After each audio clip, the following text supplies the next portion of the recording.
દર્દીનું નામ લખાવો. લખો. લખાવો. લખો. લખાવો. એ ભાઈ મારું નામ લખો ને લખાવો જલ્દી.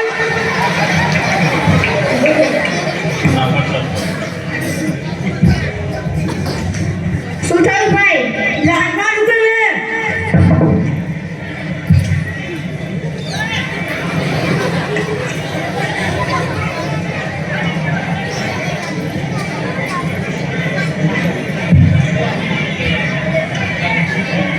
શું ખાધું તું? આ મોઢું તો મસાલાથી ભરેલું છે. કેટલા મસાલા ખાઓ છો? 4-15. એટલા બધા ના ખવાય, નહીં તો મોઢાનું કેન્સર થશે. 2 આંગળી મોઢામાં નાખો જોઈ. 2 આંગળી મોઢામાં જતી નથી. હવે બહુ મસાલા ના ખાતા. હું તમને દવા લખી આપું છું. સારું.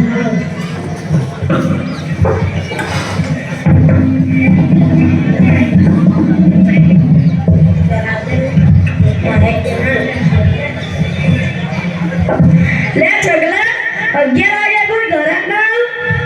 લે આમનો પેલો રોજનો ઘરાક મંગો હમણાં આવતો જ હશે. સારું. છગલાભાઈ, કેવા? હા ભાઈ. મંગાભાઈ, શું લેશો આજે? દેશી કે ઇંગ્લિશ? આજે ઇંગ્લિશ પીવડાવો. છગલા, હવે ઇંગ્લિશ આપી દેજો. તારા 2 મહિનાના પૈસા બાકી છે, ક્યારે આપી દેવાનો છું? કરીશું. હા, 2-3 દિવસમાં આપી દેજે. સારું.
શું થયું ભાઈ?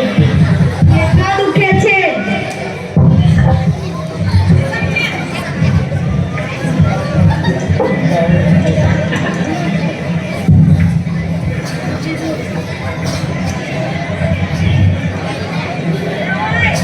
આટલું બધું તમારું મોઢું કેમ ગંધાય છે? દારૂ પીધું હોય તેવું લાગે છે. દૂધ પીધું? દૂધ આવો નહીં ગંધાય. શું પીધું અમને ભાઈ? દારૂ પીધો, દારૂ. दारू ना पीवाय, किडनी અને લીવરને નુકસાન થાય. जब पिएंगे नहीं तो जिएंगे कैसे? अगर ज्यादा पियोगे तो जियोगे कहां से? હવે દારૂ ના પીતા, હું તમને દવા લખી આપું છું. ચાલ. લે પાછું પેટમાં દુખવાનું ચાલુ થયું લા. જા ડોક્ટર પાસે. લે પાછું પેટમાં ડોક્ટર જલ્દી ચાલો, મંગાને પાછું પેટમાં દુખે છે.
નથી જોયા ને કેમ કે ગાડીનું એન્જિન ખરાબ થઈ જાય ત્યારે આપણને ગાડીની આટલી બધી ચિંતા કરીએ છીએ તો વિચારે છે કે આપણા શરીરના કરોડોના અંગો દારૂ ગુટખા તમાકુ ખાવાથી કેટલા ખરાબ થતા હશે છોડો નશા और शराब न करो जीवन खराब कुछ पल का नशा सारी उम्र की सजा आभार।